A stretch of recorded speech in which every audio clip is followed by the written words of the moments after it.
Сәлем достар, қалдарыңыз қалай? Бүгінгі күндеріңіз сәтті өтсін. Бүгінгі тақырыпты бастамас бұрын каналға тіркеліп, лайк басып, комментарий жазуды ұмытпаңыздар. Қайтыс болды. Желіде әнші Жігер Ауыпбаев туралы шұғыл ақпарат тарады. Санаулы сағат бұрын Жігер Ауыпбаев қайтыс болды. Сұмдық жаңалық әлеуметтік желіде қолданушыларды шошытты. Бүкіл ғаламторды дүр сілкіндірді. Видеода танымал әнші бақилық болған жайлы анық жазылған. Интернет кеңістігінде Жігер туралы жан түршілік ақпарат бірнеше YouTube арнасы жарыса жариялады. Шұғыл, Жігер Ауыпбаев қайтыс болды, дәл қазір болды, ешкім аман қалмады. Өзі жайлы жағымсыз хабарды Жігер де естіді. Әнші желіні шулатқан жаңалықты өзі отырған ұшақта мониторын көріп шошып кеткенін айтады. Мына жерде қарап отырсам шұғыл хабар дейді, қайтыс болды деп айтыпты. Құрсын, мынау не хабар, мен құтыла алмай жүрген біреу бар ма?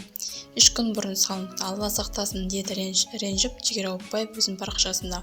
Ауыпбаевтың алдындағы уақытта сотқа жүгінбеу әзірге белгісіз, бірақ өзі жайлы жаман хабар таратқан адамдарға жазба қалдырды. Не дейміз енді? Біреуге өлім тілегенше өзіне өмір тіле демей ме? Солай емес пе? Бұндай хабарды таратпаңыздар, құрсын. Жаман жаңалықтар жердің астында болсын деп жазады. Алайда Жігер бұл жаңалықтың жалған екенін жеке парақшасында жариялаған болатын. Желіде бұл бірнеше рет шұғыл ақпарат тарады. Айта кетейік, әлеуметтік желіде мұндай адам шошырақ ақпарат аз емес. Мәселе осыдан біраз уақыт бұрын Мөлдір Әуелбекова жол апатынан қайтыс болды туралы деген хабар тараған еді. Алайда әнші Бикеш бұл жаңалықтың жалған екенін жеке парақшасына жазған болатын.